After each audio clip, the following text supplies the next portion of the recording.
Hey, what's up guys? I'm Scott from MuscularStrength.com, and in today's video, I'm gonna help you understand why your arms aren't growing.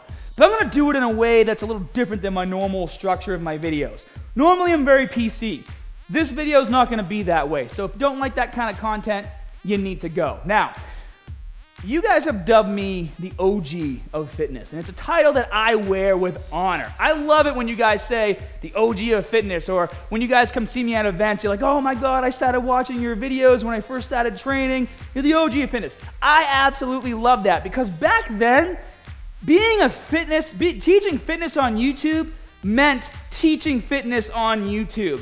I was providing information to help you guys reach your goals. How-to videos, dumbest mistake videos, full workout videos, videos that you could watch and learn and then apply to your own workouts and build the body of your dreams. Nowadays, we don't have people that teach fitness on YouTube, we have fitness YouTubers. And what that means is you get a whole generation that wants to be on YouTube, and they just kind of pick a niche that they kind of know something about. And unfortunately, a lot of these young guys are making fitness that niche, and they don't know their ass from their elbow. All they do is wake up one day, they want to start working out, and they know the quickest way to gain views is to get ripped, big, and shredded. So what do? They start taking drugs, they lie about it, and then they sell you on their bullshit advice. So you can only blame yourselves if you fall for it. And that's the number one reason why I decided I never wanted to be a Gymshark athlete, because if you look at 99% of them, male or female, they're 100% fake. And I hate it. And it's not hurting me. That's what you guys don't understand. It's not hurting me, it's hurting you.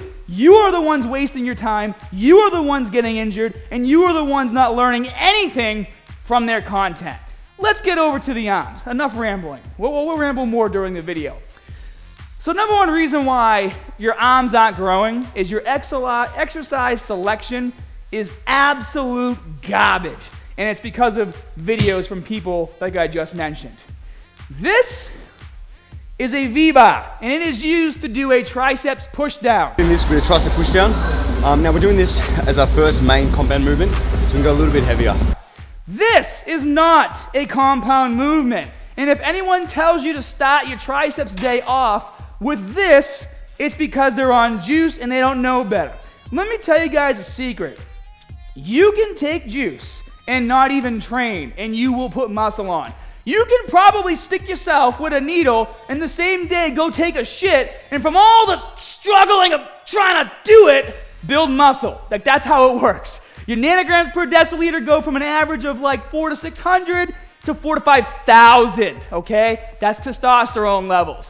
Think about it. Anyways, this is not an exercise that's gonna help you build and pack on the muscle. It's not a compound movement, it's an isolation type movement.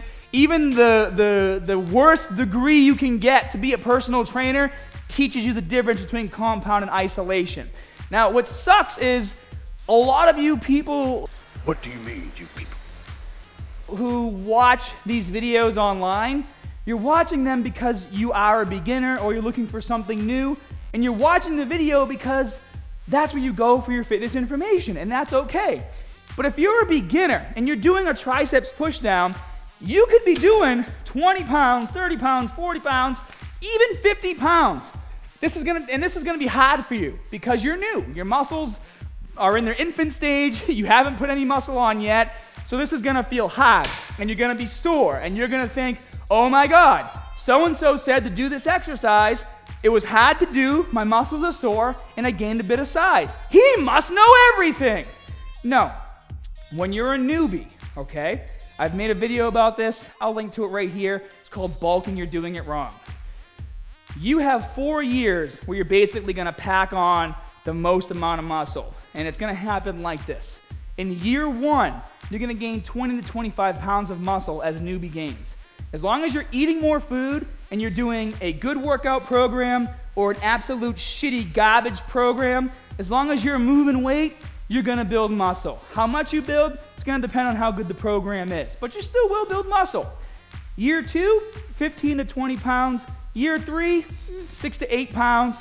And then year 4 and every year after that, you're gonna gain maybe 3 to 5 pounds. That's obviously gonna taper off as you continue to grow, because if we could all just continue to grow every single year, we'd all be the size of the Hulk, all right? There will be a point to where you reach your natural limit. A lot of you guys ask me if I think I've reached my natural limit. I'd say the answer is no, but I'm exactly where I want to be.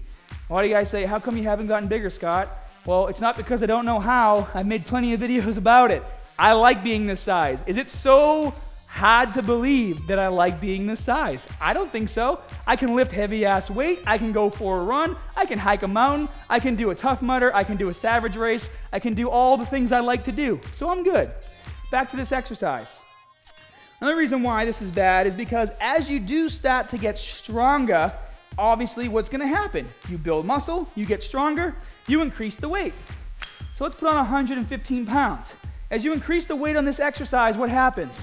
Which way is the weight going? It's being pulled up. Now 115 pounds on this is going to feel a lot heavier than that. And as you bring it down, I got to flex my core as hard as possible. And if I try to maintain proper position, my body starts to lift off the ground. And the only way I can get enough leverage on the weight to push it down is to lean over it like this. Lean right over it? Yeah, right over it. Keep your tricep outward. Yeah, you're gonna start feeling inside more too. Yeah, I can bullshit the exercise. Now my elbows are flared out. I'm bringing more chest and shoulders into the movement, and I look like an idiot. Only way to maximize efficiency on this exercise is to have your elbows tucked in like this and push straight down. Now, yes, I do have a program called Cheat and Recover where I show how to overload on this exercise, but it looks very different and it's an advanced technique. And the way that looks, just to clarify, is you use momentum to bring the weight down, and then you get into the proper position and you control the negative like this, which looks very different than that. So let's just be clear. What you should be doing if you're trying to build bigger arms is start with movements that are going to allow you to get the most bang for your buck. And those movements are going to be a close grip bench press, a dip, a weighted dip, or a power bomb. All right?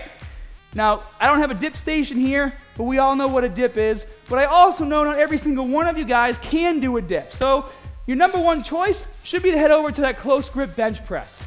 And now I'm going to demonstrate here with a easy curl bar. Obviously, you would use a regular barbell, but this is just for video.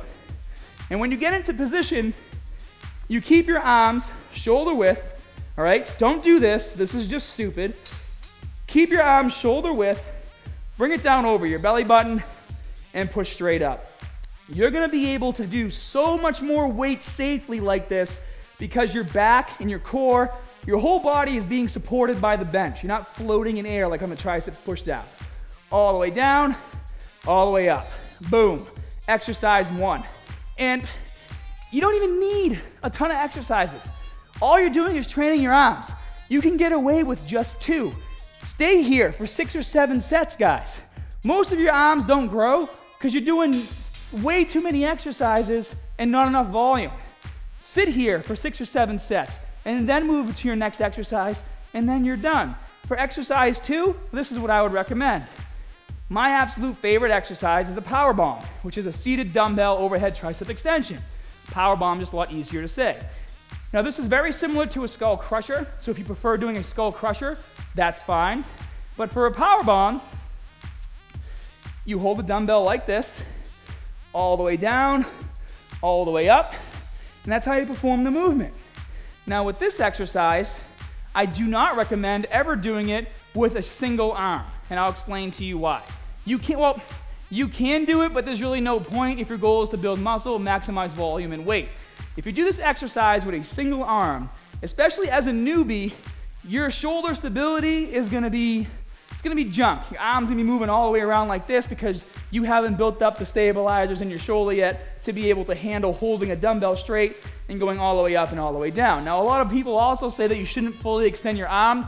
That's just because, well, I really don't know why they say that. But with intent, so I'm not locking out entirely. I don't like the way it puts my elbow in that position, so. I don't understand their thought process.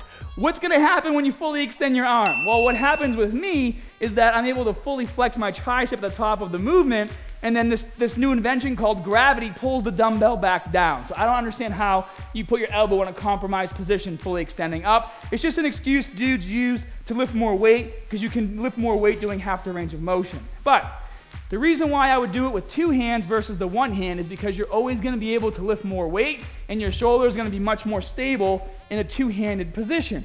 So this is a 90-pound dumbbell right here, right? I can easily put this 90-pound dumbbell on my shoulder, sit down safely, and I can lift it for reps, and I'm not compromising anything. I'm just going all the way down, full range of motion, all the way up, fully extending my elbows, all the way down, all the way up. In order to match the amount of weight that I'm lifting with that 90-pound dumbbell, I'd have to grab a 45. And there's no way I'm gonna get clean reps with a 45 and do as much volume as I could with a 90. It's just not gonna happen. So if you guys are trying to build your triceps, start off with a close grip bench press, start off with a dip, or in some cases, you could even start off with the power bomb and then go to the close grip bench press after. The only time I would come back and I would do the push down is doing it as a finisher exercise once the triceps are already pre-exhausted, because at that point, you're not gonna need as much weight because the muscle's already broken down and you can focus on that mind-muscle connection during the entire set. As for biceps, I'm gonna go over biceps a little quicker. I'm gonna link you guys to this video, the only 2 exercises you need for biceps. And the same thing, guys, most of you are doing way too many exercises for a muscle group that's just 2 small muscles, the inner and outer head. But I will leave you with this. Whenever you're training biceps, you need to fully extend at the bottom and come all the way up at the top. Stopping here does not place more tension on the biceps. The sticking point for biceps is the very bottom to about there. And most dudes skip this part of the portion because they know they can't lift as much weight if they do full range of motion on all of their repetitions. So they make up this bullshit excuse where it keeps more tension on the muscle so they can lift more weight and look better on video. And I do want to say, if you're doing a set, let's say you're doing 6 to 8 repetitions for your biceps, and you get to the point, let's say you're on set 4, and you're trying to use the same weight, and you get stuck at 6, but you really want 8. Biceps is great because you can use a little momentum and throw that weight up, and then reset your body, and then fight the negative on the way down. Throw it up, fight the negative on the way down. And I talk a lot about this in my Cheat and Recover program, which is for more advanced athletes. You're 40% stronger in the negative than you ever will be in the concentric portion of a movement. That's why it's okay to cheat through the concentric and control the negative. But like I said, that's more advanced training. We can talk about that in another video. Hope you guys enjoyed this video. I know it's a little more in your face, but guess what? The fitness, YouTube on fitness, is really taking a turn down a dark path, and I don't like it because it's hurting all the people that I work so hard to help. So if you want to see more videos like this, kind of exposing some bullshit, smash that like button, toss your boy a subscribe, and I promise you that I will always stay true to my morals and values when it comes to teaching fitness on YouTube, and I will never become a fitness YouTuber.